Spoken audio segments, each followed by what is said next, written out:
এই যে আমি প্রত্যেকটা ভিডিওতে বলি আমাদের দেখানো বীজগুলো লং টাইম অর্থাৎ বেশি দিন ধরে ফল দেয়, শুধু মুখে বললেই তো আর হয় না।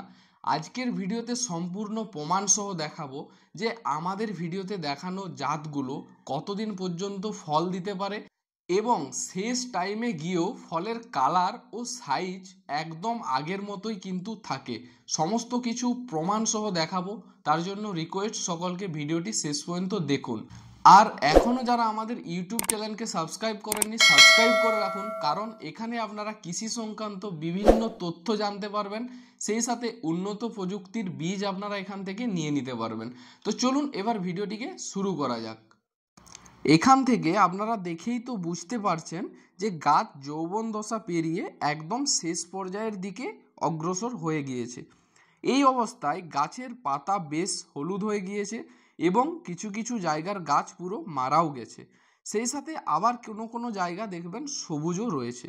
তো এই যে গাছটা, এটা যথেষ্ট বয়স হয়েছে, একই সাথে পরপর দুইবার নিম্নচাপের কবলে পড়েছে। তারপরেও দেখুন এখনও যেখানটায় গাছ ভালো রয়েছে সেই প্রত্যেকটা ডগে ডগেই কিন্তু জালি রয়েছে।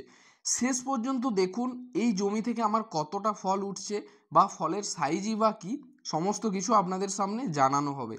এই জমি থেকে প্রথম ফল হারভেস্ট করেছিলাম আমি 23শে আগস্ট। ওটার ভিডিও ইউটিউবে দেওয়া আছে, যদি না দেখেছেন দেখতে পারেন। ওই দিন থেকে আজকের দিন পর্যন্ত যদি আপনারা হিসাব করেন, মানে আমি আজকে ভিডিওটা বানাচ্ছি 5ই অক্টোবর, তাহলে আমি ফল তুলেছি পুরো 43 দিন বা 45 দিন আপনারা ধরতে পারেন। তো এই যে গাছের কন্ডিশন রয়েছে, এটা থেকে এখনও আমি কম করে মিনিমাম কিন্তু 15 দিন ফল তুলতেই পারবো। তো আমি যে ভিডিওর শুরুতে বলি না যে প্রত্যেকটা আমাদের যে ভ্যারাইটিগুলো রয়েছে সেগুলো আপনারা 2 মাস পর্যন্ত কিন্তু ফল তুলতে পারবেন এবং ফলনও কিন্তু ব্যাপক। এমনটা নয় যে ফলন কম পাচ্ছি, ফলনের পরিমাণও কিন্তু অনেক বেশি পাচ্ছি। শেষে গিয়ে দেখাবো এই টাইমে বা এই রকম গাছের পরিস্থিতিতেও আমার কতটা করে কিন্তু ফল উঠছে।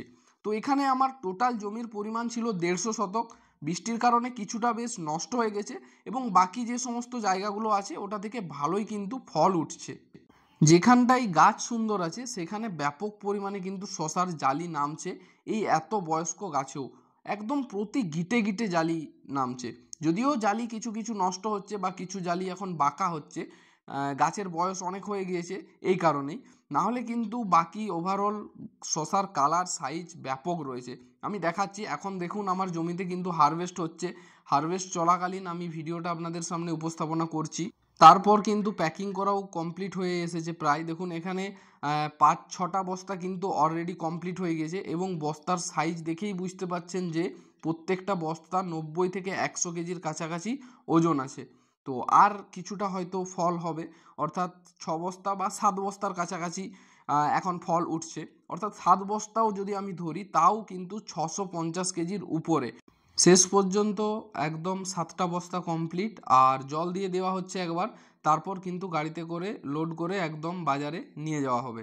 তো এখনও কিন্তু ফলের পরিমাণ দেখুন কি পরিমাণে হারভেস্ট হচ্ছে, আপনাদেরকে একদম লাইভ দেখিয়ে দিলাম। আর গাছের পরিমাণ যা আছে বা গাছ যে অবস্থায় আছে, এখনও 15 দিন এক কথায় কিন্তু ফল উঠবে। ভিডিওতে যেমনটি বলেছিলাম যে 60 দিন বা 65 দিন পর্যন্ত ফল দেয় আমাদের এই ভ্যারাইটিগুলো, তো সেরকম বাস্তবেও করে দেখিয়েছি। আর অনেক কৃষক আছে যারা আরও আমার থেকেও বেশি দিন ফল হারভেস্ট করে নিয়েছে অলরেডি, 65 দিন, এখনও পর্যন্ত কেউ আবার 70 দিন পর্যন্ত হায়েস্ট ফল তুলে নিয়েছে। যদিও এবছর বেশিরভাগ কৃষক কিন্তু দুবার নিম্নচাপের কবলে পড়ে অনেকের জমি ক্ষতিগ্রস্ত হয়েছে, কিন্তু যাদের উঁচু জমি ছিল বা গাছ টিকে গেছে তারা বেশ অনেক দিন ধরে কিন্তু ফল হারভেস্ট করেছে বর্তমানে। বাকি এখনও দেখা যাক কতদিন এই জমি থেকে ফল হারভেস্ট করা যায়। তারপর তো এটাতে আবার সাথী ফসল হিসেবে করলা আছে, করলাও অল্প অল্প করে হারভেস্ট হচ্ছে। এরপর আমরা শীতের ভিডিওর জন্য প্রস্তুত হচ্ছি বা শীতের শশার যে চাষ করবেন আপনারা, সেই ভিডিওগুলো আপনারা ইউটিউবের পর থেকে দেখতে পাবেন। তো এখনও যারা আমাদের ইউটিউব চ্যানেলকে সাবস্ক্রাইব করেননি অবশ্যই সাবস্ক্রাইব করে রাখুন, আর এই ভিডিওটিকে একটি করে সকলেই লাইক করুন। সকলেই ভালো থাকুন, সুস্থ থাকুন এই কামনা করে আজকের ভিডিওটি এখানেই শেষ করছি।